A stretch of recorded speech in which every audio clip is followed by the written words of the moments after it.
Thank you very much. If you'd care to make yourself comfortable, preferably in here, not going out to the outside world. I'm going to start this morning with a question. What is this? Of course, it's the world. It's our home, planet Earth. We live here, and what an amazing place it is. It's in exactly the right place for us to live. It's known as the Goldilocks zone, close enough to the sun that we have enough warmth for water to flow, plants to grow, and creatures of great and small to thrive upon it.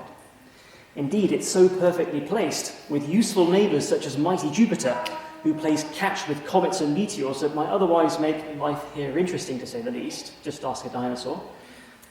It's frankly incredible that there is so much life here. The miracles of this planet are simply mind-boggling. This blue and green marble, suspended in space, can tout some amazing things.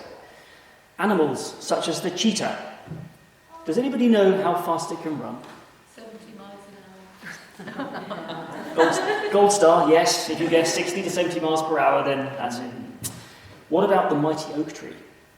How many species of animals and plants does a single oak tree support? Millions. We'll go with 100. It's 300 or more or less. What about the humble housefly? How many eyes does a housefly have? It's actually, again, closer to the hundreds actually. Literally hundreds of compound eyes make up its vision. And I find that a little bit icky actually, but the diversity of life on Earth is amazing, from the icky and slimy to the really superb. I reckon I could go around each of you and ask for a favourite animal, a plant or a place, and we could keep going around and around for hours, naming the wondrous range of stuff that this planet has to offer. But who owns the world? Yeah, of course we're in church, and the answer I'm leading to is God. But although that's the answer, it's not perhaps immediately obvious. Who acts as if they own the world? And that, of course, is us. Literally, to do as we please. Now, a side story for you. At university, I had a guitar. A friend I met wanted to learn, and frankly, I wasn't especially good. Could he borrow it? Of course, and I'd lend it over to him. I'm sure lending things isn't normal to me. We all have things that we like, but that our friends and family like as well, and would like us to lend them out to them.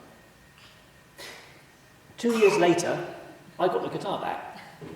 Frankly, I'd almost forgotten about it, and the question of who owned the guitar gets a bit muddied. Of course it's me, but anyone on the outside looking in, they might question and wonder. The world is a bit like that. God has lent us this planet to keep and care for, but at the end of the day, it does belong to God. When I got my guitar back, it had a few scratches on it. The lacquer had been chipped in places, and the bottom was scuffed. I'd lent it in a more or less perfect state, but got it back damaged. Sadly, that's how it is with this world. And whose fault is that? Of course, it's ours. We're not looking after our environment especially well, burning fossil fuels, and our waste is polluting the atmosphere. We're encircling our planet in poisons that lock in the heat, resulting in melting ice caps, which cause unpredictable weather. Here's a scary thought. We're in the same latitude as Canada, but it's thanks to the Gulf Stream, a current of warm water in the Atlantic, that keeps the UK a little more temperate. It's predicted that with the cooling of oceans thanks to a melting ice cap, the Gulf Stream will move away from our coastline. How does the prospect of colder winters and wetter summers sound to you? Psalm 24 says that the earth is the Lord's and everything in it. This familiar verse doesn't just mean that God made the world, it means that the world is God's. Do you own a house? Have you got any land? Maybe a small garden? Well, actually you don't. They're God's. The Anglican Communion Service puts it, all things come from you, and of your own do we give you. When the people of Israel were given the promised land, they could have been forgiven for thinking it was theirs. After all, hadn't God promised it to them? Hadn't they waited 40 years in the deserts for it? Hadn't they worked really hard to fight and occupy it? So it was theirs by promise and by work, wasn't it? But actually, no, it wasn't. The Bible puts it clearly when God says this land is not to be sold permanently. because the land is mine, and you are but aliens and my tenants. So, land belongs to God. This obviously has huge implications for how we use it and how we treat it. The Bible shows a close connection between people, between land and God. In today's world, we can easily forget our connections with the earth. We step from carpeted house into comfortable car. We walk on solid pavements, and we shop in supermarkets where all the soil is carefully washed off the fruit or vegetables we buy. In the Western world, so many of us have become distanced from the land. Sometimes as Christians, we have also been guilty of so emphasizing our difference from the rest of creation that we've forgotten that we are made from the dust of the earth. Yet the message is clear. We are made of dust, and to dust we shall return. Throughout the rest of the Old Testament, there is an intimate link between God's people and the land. When Adam and Eve allow sin into the world and are thrown out of the garden, their relationship with the land is affected. Adam is told, "Cursed is the ground because of you. Through painful toil, you will eat of all the days of your life." And the curse still holds today. Land suffers when we sin.